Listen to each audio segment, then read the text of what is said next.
Chichin Pui Pui Pa. Welcome to a special holiday episode of Discuss All Monsters. I'm your host Wyatt, and who is here with me today? I'm Nicky. God damn it. About a year ago, I believe, maybe a little bit more. Yeah. When we were thinking of starting this podcast, and we were putting together all the different movies from Toho that we wanted to talk about into like this big cohesive list. We really zeroed in on talking about Godzilla stuff, but there was one property that I felt like needed to be talked about in some form or another. Yeah. That being the bizarre fever dream that is known as Greenman. Greenman is that it's kind of sort of based on another show called from Subaraya called Redman. And I thought it would be cute if we did a holiday special that was called Red and Green Men. We talked about both these shows. Neither of them are related to the holidays or Jesus. In fact, they're both very far removed from Jesus Christ in some ways. Jesus's light is notably absent from one of them.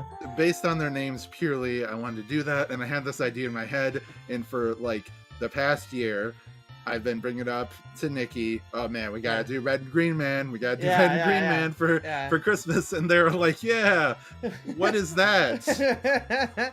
I know what the shows are, but like, I kept being like, "What is this episode? What is this? What do we do with watching these shows?" It immediately clicked. It's like, oh, there's so much to say. I did zero research to kind of keep the magic alive, because if you learn that Santa isn't real, then, what's the point? That is a very good cop-out. So, Nicky, do you want to tell us, what is your first impression before we get a little bit deeper about Green Man? I guess just a tiny, a dash of personal history is that I have seen the first episode of Green Man before. This is back in the olden days when you could just stream TV shows to each other, and it's just whatever.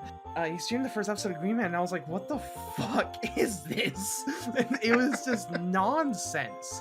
And watching it now, it's still nonsense. I haven't grown wiser to what the hell's going on with Green Man. For Green Man, there's a cool sort of perspective thing going on where, not just characters, not just plot, adults specifically are not present. It is purely a childish, weird, it's kind of got you know how House, but there's the long-standing story about it that the director got a lot of the ideas of that movie from his 7-year-old daughter. It's kind of something like that, where it's what do kids think are cool about superheroes? And it's complete madness. So Green Man, I agree with you. I think that it's fascinating that it's the way that it is done, but I want to also say that I think what's cool about Green Man is that it's almost like the villains are the protagonists. Yes. And the antagonist is Green Man. Yeah. So it begins in hell with Satan. Yeah. And Satan comes up, and his friend, hold on, Tony Cheeky is also the character that says that absolutely horrific phrase that Wyatt said at the beginning of this. Yeah. There's no backstory to Green Man beyond the fact that he seems to be some type of emissary from God. So there is a little bit of Jesus present in this. It's usually just about Tonchiki coming up. He has a plan to get Green Man, and then he fucks with some kids, and then the kids have a thing that they can use to summon Green Man. Green Man shows up. We haven't really discussed what Green Man looks like. Well, he is green, kind of. Fuck, man. I don't know. He looks like some weird, Mayan. It's very strange. He does look godly. They definitely got that across. But, he's very strange. And almost goes against a lot of the design language of, other Japanese hero shows. He has, arrows that he shoots out of his knees. He has Yeah. a metal pipe that he beats monsters with. And Yeah. one of the few episodes that I definitely wanted to watch was trying to find the episode where he fights Minya from the Godzilla series, and that episode was extremely bizarre. I mean, he doesn't kill Minya, thankfully, because he's not like, I don't know, a psychopathic murderer or anything like that. He does just harm Minya, and then like he starts crying, and then like Greenman is like laughing at Minya. Yeah. And pointing at him. I guess the thing with Greenman is that it's incredibly charming, but it's also very simple. It's kind of very surface level, you know? Like there's a lot to love about it. In the episodes that you can find, you will definitely have a good time. Yeah, what'd you think of the series as a whole and of the finale? I thought it was hilarious that Satan didn't move at all. Like like Or do yeah, anything he at all? didn't fight at all. Like his whole gimmick was, oh, I just don't move. It's really strange. They like go to hell and then they leave hell and then they go back to hell and fight. Like they jump all over the place. And then Tonchiki Very Tonchiki weird. gets out of it and he just says he's sorry like 90 times and then he leaves. Yeah. It's very bizarre. They're kind of like a proto Bandora gang type thing, right? Where they're like the lovable villains that are like they're too stupid to like truly be evil from the bottom of their hearts, you know? Even though Satan does die and get murdered. He gets dead. like it is like weirdly mean sometimes. Like the Minya episode is like it's like because not only does Greenman laugh at him, it cuts to the children and they're all laughing at his pain. Yeah, And it's like, what the hell, guys? And then with the final episode, when he murders and just kills the absolute motherfucking shit out of Satan. Tonchiki is afraid for his life and just apologizes profusely. And, yeah. I want to say the final episode begins with all of the children just ganging up on him and kicking the fucking shit out of a mook that he brought along. Yeah. Finally, this time they're like, no, no, fuck you, come here. And then they just and they just beat up the villains themselves. They don't even really need Greenman anymore. When Satan shows up, and then they just start kicking him in the nuts, but Satan is completely unfazed by that because he's Satan. Right. It reminded me of the scene from Kung Pao Enter the Fist. Yeah, I got a lot of laughs. Yeah. It is a very genuinely funny series. It's not just oh, it's funny because it's weird. It's there was some good jokes and quips and everything, and a lot of none of the kids or Greenman have any personality whatsoever, but the two villains are a great comedic duo. Not only do the kids not have any personalities themselves, they don't even speak or have lines because they don't even act. Whenever they do the go Greenman and stuff, and they summon him, they don't even open their mouths. I kind of love the scale of it. That it really isn't. It is just straight fights and violence and carnage. And once you take that to its furthermost extreme, you get fucking Redman. Redman. I don't even know what to do with this. Almost. Redman is. It is shocking, almost, that Subaraya made this. And made this contemporary with them making Ultraman, because this is almost anti-Ultraman in every single way. It is amazing. You take Greenman, which has stripped away most things about Tokusatsu that fill out an episode, right? You take out plot, you take out story, you take out characters, outside of the very main key opposing figures and stuff. You make the villain in Greenman Satan because everyone knows Satan is bad. So you don't have to do anything with that. You can just have Satan be I have a plan, and it's oh, that can't be good. And stuff. So you really can't you build it in your head, right? And stuff. You don't have to do anything with it. Redman takes even that away. Takes away reason, takes away pathos or anything.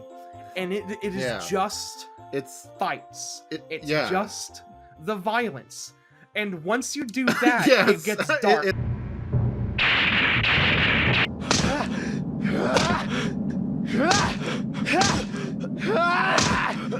It's almost zen in how Spartan and like reduction. I just want to ask, what the fuck? They get to make one suit and make an entire like 138 episode 3-minute little short snippet television show out of it. And they can also get much more use out of, more bang for their buck out of the monster suits that they are basically discarding throughout their usage on Ultraman. But what is happening here that makes it truly sinister is that these Ultraman monsters in the Ultraman shows usually have a decent amount of emotionality or human qualities mapped onto them. I care about Pigmon and Garamon and Ella King. You map these on there and they remain there because it's still the same design. But now they're removed from Ultra context and put here in this fucking purgatory where they are just murdered by this unassailable monstrous fucking creature. And there's no plot, there's no character, there's no speech or anything, so you can't map anything onto Redman.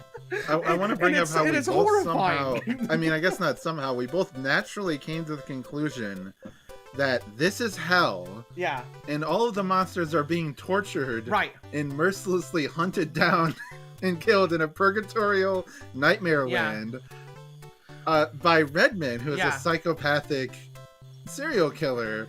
And you may think that we're going too far, but like, I mean, the first thing I noticed was like, what the fuck is up with the music?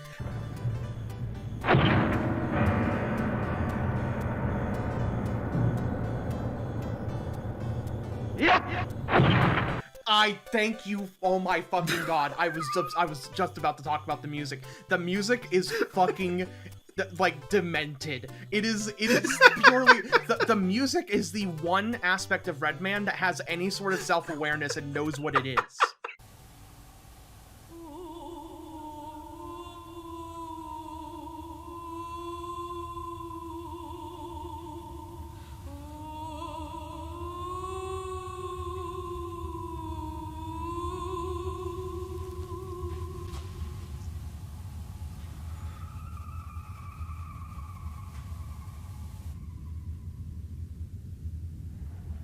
It feels like I just got sent like a deep web video by like an unknown person, and I'm just like watching it, and I'm like, what the fuck is gonna happen at the end of this episode? Yeah. There's some episodes that begin with the monster running for dear life from Redman. Yeah, it's horrible. The triumphant hero music that then dies down, and it's just discordant, off like piano. And just a low, like, drum, like, bass rumble. And, like, and then you start just living inside of your own head, and you're watching this, and you're like, I shouldn't be here. Oh, God, it really adds to it that, like, they're in a fucking barren fucking wasteland, too. Like, it's like a bombed out... Yeah, it's, like, just dirt and, like, little, like little sprouts of grass here and there and rocks. Tires. And yeah, it's fucking... demented. This is the scariest tokusatsu I've ever seen. There's an episode of Garamon, and if you don't know what Garamon is, go to my Twitter at @anti_laser and look at the face that stares back at you. That is Pigmon, who was my favorite Ultra monster. He's adorable and I love him. Like, Garamon gets killed by Redman, and the suit that they use in Redman is unbelievable. It looks so awful. It's like not even a little bit as good as the Pigmon suit, or any Pigmon suit I've seen. I've never seen this suit before in my life. Like I've watched a lot of Ultraman, and I'm just like, I've never seen this suit. Yeah, it's awful. It's like a joke. It's like the porn parody of Ultraman. Like, some of these monsters are like. It's like, how do you fuck up Canagon? Canagon is literally a child. Like, is actually a child. Yeah. So yeah. Redman and he just violently kills, like, he violently, grimly kills both of them at like the same time by impaling them Oh my god! with Oh the my god. spear and then pulling it out to reveal blood onto the. Oh And, like, god. I just want to give a shout out to the Wu suit because like is so fucking old that it's just like this nasty brown like matted fucking mop looking Yeah. fur. But like, have you seen like that clip from the Disney movie The Shaggy PA with the like the dog gets up and punches the guy in the face and it's clearly like a dude in a dog suit. It just looks like that. It just it was just really striking to me, I guess, as a former religious person, that he's throwing this spear and it has just a full cross on it, like a Christian cross, and it's like he's on this fucking Yeah, it's like is this violent crusade religious, like is this for God? it's like the fucking mass-produced Ava unit. Seriously. And one thing that I want to say that's completely different from Greenman is that somehow, like, you watch Greenman, you're like, oh, this is fun, but it's a shockingly low budget. Yeah. It's cute that they were able to make this thing on such a low budget. That the budget, man, in Greenman, there's explosions. There's like, he has like a technique where he fires fireworks from his chest. There's like a bunch of different sets, a lot of different camera angles. A lot of times there's speaking characters and plots and things like that, and like, and then in Redman, yeah, it just seems like it's like the graveyard of monsters. Yeah. Where they all go to just face their final judgment and get murdered by this psychopath in this desert. There's usually, it's just a single tracking shot. If a monster dies, they just like fall down. You might hear an explosion sound or something, but they do not explode when defeated.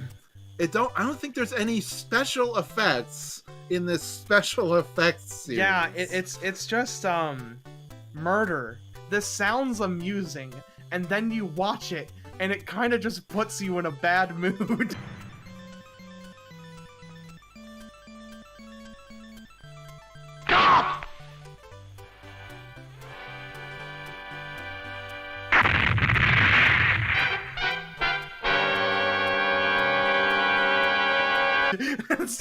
It's like weird. Ooh. It's like it made like I was having some thoughts like while watching this, and like whenever the music changes to like this just like mean spirited, just dark thing, and it's just stripped of all morality or even humanity.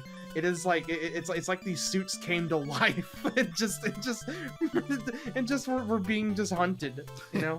One of the episodes begins where Gomorrah is like hobbling away from somebody off screen, and the camera pans over and you see it's Redman, and he's not like chasing after him, he's standing there like fucking Michael Myers.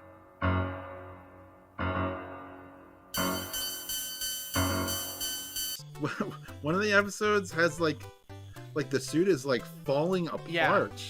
So I think it's fascinating. I don't even want to mock Super Raya, but I just think it's interesting that they were willing to like almost debase a lot of their really iconic creations by throwing their like battered suits into the ring, and then just come up like, just come up with this fucking dude, and we'll air this show between other shows, and like, here you go. It, like for all the stuff we're kind of laughing at, where it's just like it's absurd that it's like this. It's also like really admirable and really like fascinating, and so I'm glad that it exists, because I don't know what to do with it. Like it's like this it's a tough nut to crack. So what have we learned at the end of this long road? Tokusatsu generally does better when it has plot and characters. However, stripping all that away and leaving just action, basically, still gives you a lot of texture and a lot of really cool things to pull from and stuff, because Tokusatsu, in and of itself, is a fascinating art form. I guess I learned the distinct difference between Greenman and Redman is that Greenman is a stripped down tokusatsu, but it's not like it's seemingly missing the key elements, but there is a plot and there is characters and there is conflict that is very basic, and it all centers around two villains that are just kind of goofballs. But the plot is Satan wants to take over the world. Yeah. Redman is just like, yeah, what if it was just fighting? I don't know who the fuck Redman is. I don't know why any of these monsters are here. I don't know what's going on. I don't know if they're giant or not. There's no miniatures or anything. There's no special effects. The only thing that's there is the suits. It's like barely the definition of what tokusatsu is, and yet there is something very compelling about it, because I ended up watching 25 episodes. I didn't even plan to watch that many. I will not soon forget Redman. He's etched into my mind whenever I wake in a sleepless night. Redman will be there, standing beside my bed, and then fading as I awake from my dreams. So, good night, Redman. And good night, all of you. Merry Christmas and Happy Holidays. Because some of you, you know, even if we're releasing this on Christmas, you may not celebrate Christmas. So, whatever you do, just know Redman will come for you, and there is no escape.